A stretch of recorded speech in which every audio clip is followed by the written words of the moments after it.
अस्सलाम वालेकुम। मैं एम के शब्बीर आप सबका खैर मकदम करता हूँ। Friends, JTET Urdu level 1 1 to 5 और लेवल 2 6 to 8 दोनों के लिए ही बहुत इंपॉर्टेंट वीडियो है उर्दू। और आज का हमारा जो टॉपिक है जिस पर हम लोग डिस्कस करने जा रहे हैं वो है उर्दू की इब्तदा से मुतल्लिक मुख्तलिफ़ नज़रियात।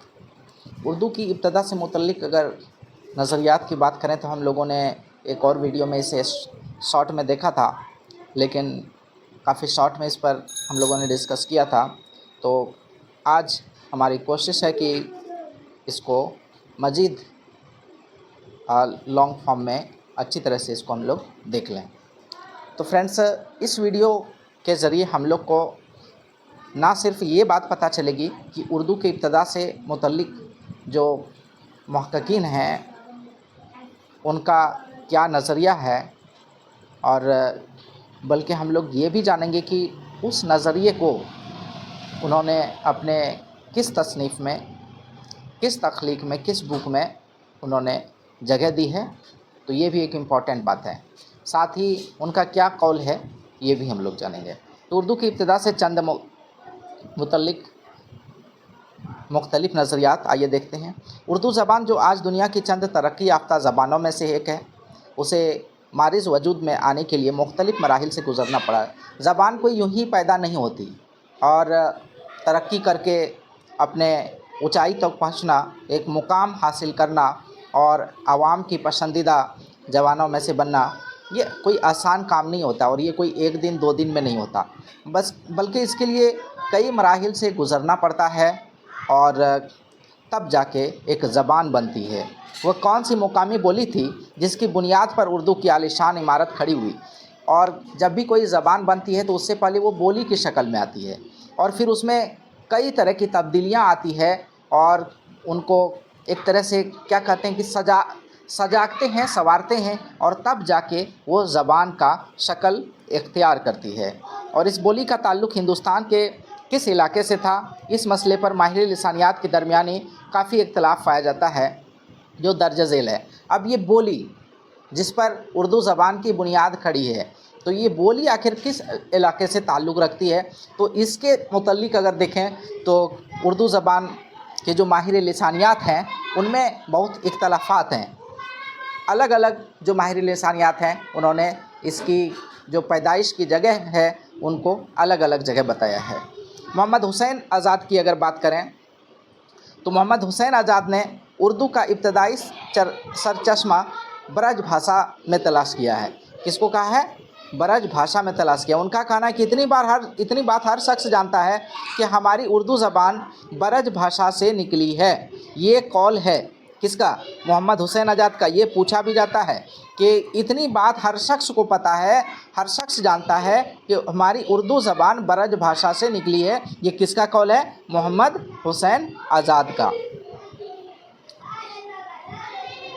और ब्रज भाषा खालिस हिंदुस्तानी ज़बान है। ये बिल्कुल सही है कि ब्रज भाषा जो है खालिस हिंदुस्तानी जो ज़बान है। उन्होंने अपना नज़रिया अपनी तसनीफ़ आब हयात में पेश किया है।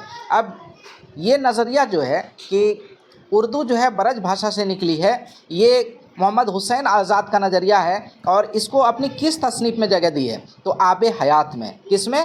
आब हयात में। उर्दू को ब्रज भाषा से माखूज़ करने का नज़रिया सबसे पहले रोडोल्फ हॉर्नले ने पेश किया। तो सबसे पहले ब्रज भाषा से इसका ताल्लुक़ किसने जोड़ा? यहाँ एक और बहुत इंपॉर्टेंट क्वेश्चन बन रहा है कि मोहम्मद हुसैन आज़ाद का जो नज़रिया है वो तो है ही कि ब्रज भाषा से निकली है, जिसे उन्होंने किस अपनी किताब में जगह दी है? तसनीफ़ में आब हयात में जगह दी है इस कौल को। और इससे मुतल्लिक़ अगर बात करें कि ब्रज भाषा से मुतल्लिक़ बात करें कि उर्दू को सबसे पहले इसका ताल्लुक़ किसने जोड़ा ब्रज भाषा से, तो रोडोल्फ हॉर्नले ने पेश किया। आज़ाद से कबल पुरअमन सर सैयद इमाम बख्श साहबाई और आज़ाद के बाद सैयद शमसुद्दीन कादरी ने उर्दू को ब्रज भाषा के साथ मंसूब किया है। लेकिन माहिर लिसानियात का कहना है कि आज़ाद वगैरह की ये राय किसी लिसानी तजर्बे पर मबनी नहीं है। मतलब अगर लिसानी तजर्बे पर, तो किसी लिसानी तजर्बे पर मबनी नहीं है, बल्कि इन लोगों ने रवायतन उस ख्याल का इजहार कर दिया है। कई माहिर लिसानियात का इस पर बात है कि जो मोहम्मद हुसैन आज़ाद का नज़रिया है लिसानी तजर्बे पर, जो ज़बान का तजर्बा है, जो ज़बान की पैदाइश की कहानी तारीख़ है, उस पर मबनी नहीं है, बल्कि बस अपने ख्याल का इजहार कर दिया है। माहिरीन ने लिसानी तजर्बा की रोशनी में ये बात साबित करने की कोशिश की है, इन दोनों ज़बानों में माँ बेटी का रिश्ता नहीं बल्कि बहनों का रिश्ता है। ब्रज भाषा में और उर्दू में बहनों का रिश्ता है, जबकि मोहम्मद हुसैन आज़ाद साहब का मानना क्या है कि माँ बेटी का रिश्ता है। ब्रज भाषा माँ है और उर्दू उनकी बेटी है, लेकिन माहिर लिसानियात इनको नकारते हैं। अब महमूद शिरानी साहब का क्या नज़रिया है ये देखते हैं। प्रोफेसर शिरानी ने अपनी किताब पंजाब में उर्दू, याद रखेंगे किस किताब में, पंजाब में उर्दू, महमूद शिरानी ने अपनी किताब पंजाब में उर्दू में ये साबित करने की कोशिश की है कि उर्दू की तह में जो बुनियादी बोली है उसका ताल्लुक़ कहाँ से है, सरजमीन पंजाब से है।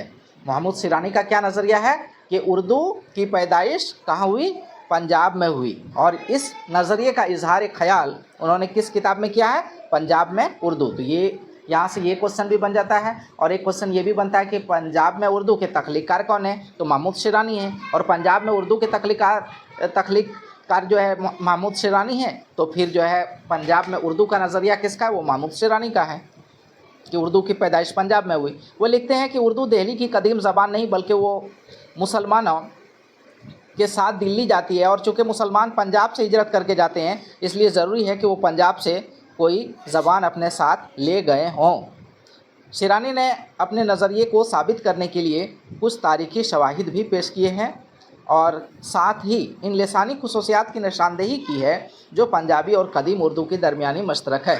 उर्दू के पंजाबी से माखूज होने का नज़रिया शेर अली सरखोश ने अपने तज़किरे, एजाज सुखन और जॉर्ज ग्रियर्सन अपनी तहरीरों में शिरानी से पहले पेश कर चुके हैं, लेकिन प्रोफेसर मसूद हुसैन ने अपनी तसनीफ़ मुकदमा तारीख़ ज़बान उर्दू में शिरानी के नज़रिए की तनकीद की है, और लिसानी तजर्बा इस ज़माने की मुख्तलिफ़ बोलियों के तकाबली मुताला से ये साबित किया है कि प्रोफेसर शिरानी ने कदीम उर्दू और दक्कनी उर्दू के जिन खुसूसियात निस्बत पंजाबी की तरफ की है वो दिल्ली और नवाए दिल्ली की बोलियों और बिलखुसूस हरियाणी में भी मौजूद है। अब मसूद हुसैन खान साहब की बात करें तो उन्होंने क्या किया, तनकीद किया है महमूद शिरानी साहब के नज़रिए पर, और कहा है कि जिन लिसानी खुसूसियात के तर्ज पर वो बता रहे हैं कि ये पंजाब में इनकी पैदाइश हुई, लेकिन ये लिसानी खुसूसियात जो है दिल्ली और नवाए दिल्ली बिलखुसूस हरियाणा में भी मौजूद है, इसलिए ये ज़रूरी नहीं है कि उर्दू की पैदाइश पंजाब में हुई। अब मसूद हुसैन खान साहब का क्या नज़रिया ये देखते हैं। पहले ही हम लोग एक झलक देख ही चुके हैं कि उर्दू की पैदाइश कहाँ हुई, दिल्ली और नवाए दिल्ली में, दिल्ली के इर्द गिर्द, हरियाणा खास करके जहाँ खड़ी बोली का एरिया माना जाता है। प्रोफेसर मसूद हुसैन खान ने अपनी तसनीफ़ मुकदमा ज़बान तारीख़ उर्दू, अब देखिए ये बुक, इस बुक के राइटर कौन है, मुकदमा तारीख़ ज़बान उर्दू, तो मुकदमा तारीख़ ज़बान उर्दू ये मसूद हुसैन खान साहब की किताब है, और इस किताब में उन्होंने क्या कहा कि उर्दू की इब्तदा से मुतल्लिक नवाए दिल्ली की बोलियों पर जोर दिया है, और दिल्ली 4 बोलियों के संगम पर वाक़ है, मगरिब में हरियाणी, जुनूब मगरिब में मेवाती, जुनूब मशरिक में ब्रज भाषा और शुमाल मशरिक में खड़ी बोली। बकौल मसूद हुसैन खान हरियाणवी ने कदीम उर्दू की तश्कील में हिस्सा लिया।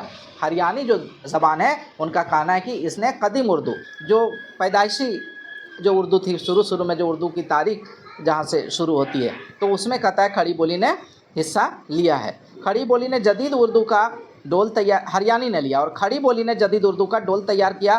ब्रज भाषा ने उर्दू का मियारी लबो लहजा मुतय्यन करने में मदद दी, और मेवाती ने कदीम उर्दू पर अपने असरात छोड़े। तो इतने सारे ज़बानों को जो है उर्दू के पैदाइश से जोड़ा है, और इनके असर को दिखाया कि उर्दू पर इनका क्या असर हुआ, इनका क्या इफ़ेक्ट पड़ा।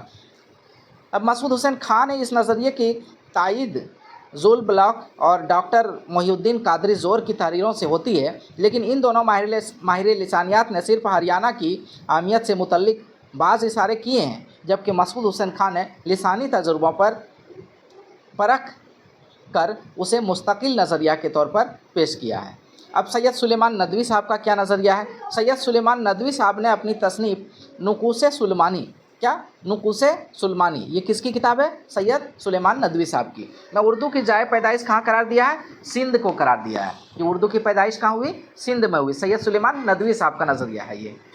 उनका करी कियास यही है कि चूँकि मुसलमान सबसे पहले सिंध में आए, चुनांचा अरबी व सिंधी के मेल जोल से اردو زبان تیار ہوئی. وہ لکھتے ہیں کہ جسے ہم اردو کہتے ہیں اس کا حلیہ وادی سندھ میں، مطلب یہ کہہ سکتے ہیں کہ آپ ان کی پیدائش وادی سندھ میں اس کا جو ہے پورا تیار ہوا. اور گرچہ مولانا سید سلیمان ندوی اور ان کے ہم خیال نقادوں کی اس خیال سے اتفاق نہیں کیا جا سکتا کہ اردو زبان اپنے آغاز و ابتدا میں تمام تر باہر سے آنے والے مسلمانوں کی رہی منت سے، پھر بھی حقیقت سے انکار نہیں کیا جا سکتا کہ اردو زبان کی ترقی دینے میں، اس کا حلقۂ اثر بڑھانے میں اور ادبی علمی رنگ و آہنگ عطا کرنے میں مسلمانوں کا بہت بڑا ہاتھ رہا ہے، اور اس لیے سندھ کو بھی اس سے جوڑا جا سکتا ہے. لیکن اس کے جائے پیدائش پوری طرح سے سندھ کو مان لیا جائے یہ صحیح نہیں ہے زیادہ تر جو ماہر لسانیات ہے اس کے نظر میں. اب نصیر الدین ہاشمی صاحب کا کیا کہنا ہے کہ انہوں نے اپنی تصنیف دکن میں اردو، نصیر الدین ہاشمی صاحب اس کی تصنیف کیا ہے؟ دکن میں اردو میں یہ بات ثابت کرنے کی کوشش کی ہے کہ چونکہ مسلمان سب سے پہلے کارو منڈل میں آئے، چنانچہ ان کے اور مقامی بولیوں کے ربط و ضبط سے اردو سب سے پہلے کہاں ہوئی؟